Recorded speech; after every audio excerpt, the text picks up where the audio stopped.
එහෙම මාර හැපි වෙන්නේ නැදිනේ. මම මැරුණා කියලා. මචං මේ අරගලේ වෙලාවෙත් මේ සෑහෙන්ට කට්ටිය උත්සාහ කරා මරන්න. මේ අපිට මැරෙන්න මචං මේ වෙලාව ආපු මැරෙනවා කවුරුනොත් හරි. හැබැයි තව කල් තියෙනවා. මොකද මේ අපිට තව වැඩ කොටසක් තියෙනවා අපේ රටේ කරන්න. මේ ඒක නිසා හොඳට මතක තියාගන්න මේ අපි කරේ රට ජාතිය සම්බුද්ධ ශාසනය ආරක්ෂා කරන දේවල් විතරයි. ඉතින් එහාට අපි මේ වෙන දේවල් කරන්න ගිහිල්ලා නැහැ. ඉතින් ඒක නිසා මේ අපිට තව ආයුෂ තියෙනවා දෙයියනේ කියලා.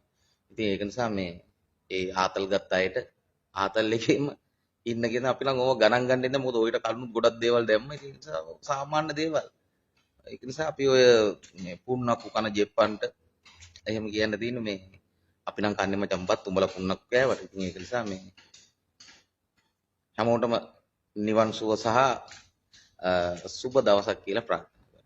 හැමෝටම නිර්වාණ සුවය ලැබෙන්න. අපිට කොහොමද ඉතින් නිවන් සුව තමයි ලැබෙන්නේ. මොකද අපි අනවශ්‍ය දේවල් කරලා නැති නිසා අපිට කොහොමද නිර්වාණ සුවය තමයි අපිට ලැබෙන්නේ. ඒක නිසා අපි බය වෙන්නේ නැහැ නිවන් සුව පැතුවට කවුරු.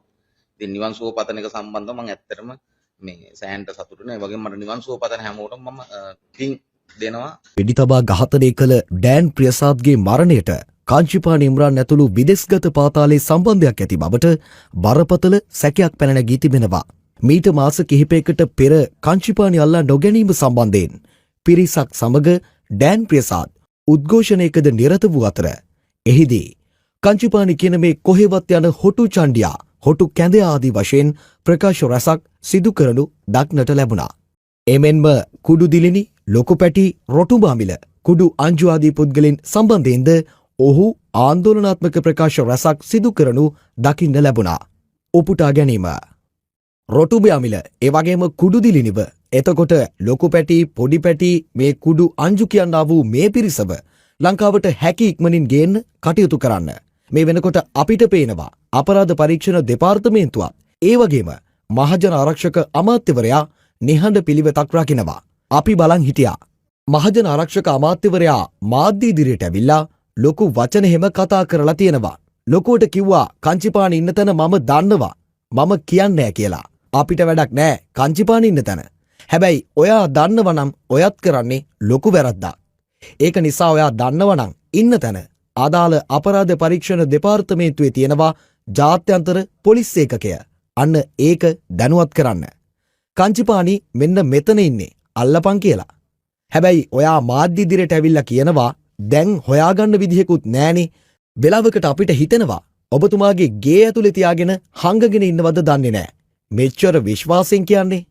ඉන්න තැන දන්නවා කියන්න කොන්දපන තියෙන මහජන ආරක්ෂක අමාත්‍යවරයෙක් නම් වහාම මැදිහත් වෙලා කුඩු දිලිනිව, කාංචිපාණිව, රොටුබ අමිල, ලොකු පැටි, පොඩි පැටි, කුඩු අංජු මේ රට විනාශ කරන පරයෝ ටික ගේන්න ඕනේ.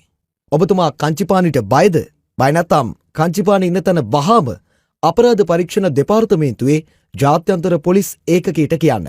මම ඊළඟට ගිහිල්ලා නවතින්නේ ඔබතුමාට විරුද්ධව ජිනීවවල. කාංචිපාණි රජ කරන යුගයක් නෙමෙයි තියෙන්න ඕනේ. කාංචිපාණි කියන මේ කොහෙවත් යන හොරු ගැන හොයන්න බෑ. ඕක කරන්න පුළුවන් මිනිස්සෙක් සරත් විරසේකර. මෙන්න අවස්ථාව තමන් පොර මම කරයිද බලාගනින්න කියලා.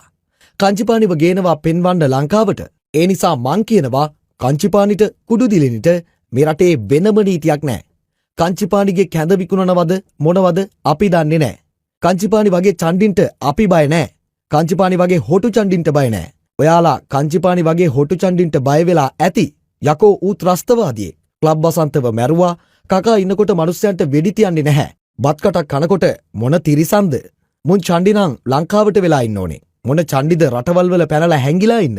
චණ්ඩිකම් කරන්න ඕනේ ලංකාවේ ඉඳලා. ලංකාවේ ඉඳන් චණ්ඩිකම් කරපල්ලා. අන්න එහෙම චණ්ඩි. තොපි ලංකාවෙන් පිට රටවල් වල හැංගිලා. අන්න එහෙමයි චණ්ඩි. තොපි ලංකාවෙන් පිට රටවල් වල හැංගිලා. මේ කොහෙවත් යන්නේ උන් මේ රටේ චණ්ඩි කියලා පෙන්වන්න එපා. මුන්ට මේ රටේ නීතිය ක්‍රියාත්මක කරන්න. මරණ දඬුවම ගැන පාර්ලිමේන්තුවේ ඉන්නේ 225ටත් අපි කියනවා ඕගොල්ලන්ගේ ඡන්ද ගැන විතරක් කතා කරන්න එපා. මේ අපරාධකාරයෝ ගැනත් කතා කරන්න. දේශබන්දු දැන් නැහැ. එතුමා හිටියානම් අද මේ දේවල් වෙන්නෙත් නැහැ.